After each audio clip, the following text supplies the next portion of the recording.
Hello viewers, how has the week been treating you so far?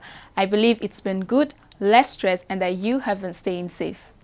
Welcome to This Week in History. As usual, we'll keep you updated and informed about past events, and today's episode promises to be exceptional.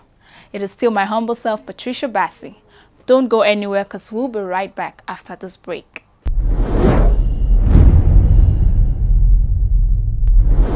January 13, 1985. On January 13, 1985, an express train derailed on a coffin bridge over the gorge of the Awash River at Awash, Ethiopia. The official death toll was 428 with more than 500 injuries. The accident train was an express traveling from Derailed to Addis Ababa on the rail. The accident train was an express traveling from Derailed to Addis Ababa on the rail line from Djibouti. It was reportedly overcrowded with approximately 1,000 passengers.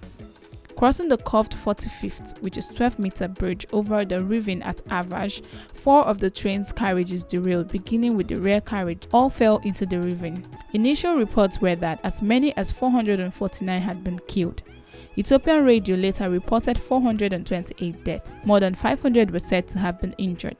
The accident was and remains the deadliest train crash in Africa and was at the time the third worst train accident worldwide.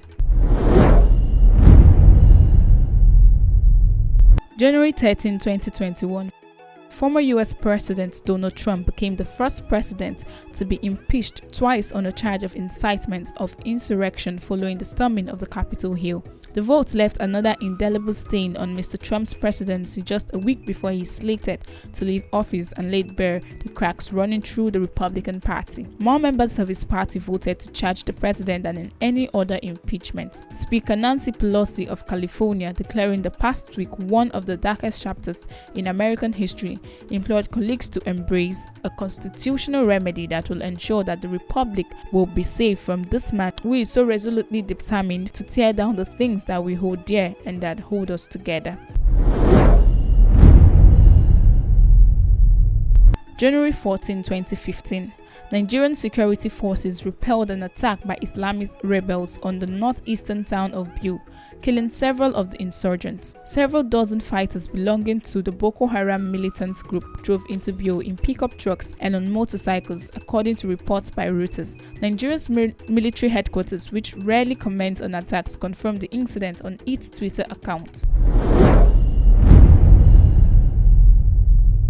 January 14, 2019. Zimbabwe police fired tear gas as angry protesters barricaded roads with burning tires and rocks after the government more than doubled the price of fuel over the weekend. At least 13 people sustained gunshot wounds during protests against a shock price hike. A police officer was stoned to death by protesters in the city Bulawayo. 2 other people died during protests in Chitungwiza, south of Harare, and Kadoma, west of the capital.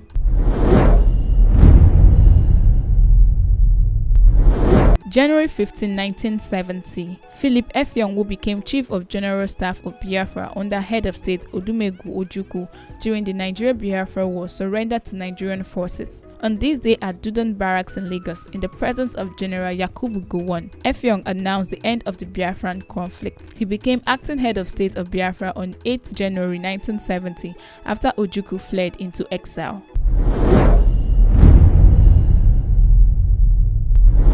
The mystery of the past is indeed voluminous, but as time goes on, we'll keep digging deep to find out more. Well guys, we've come to the end of this wonderful segment on This Week in History, and it's my humble self, Patricia Bassi, signing out from the studio.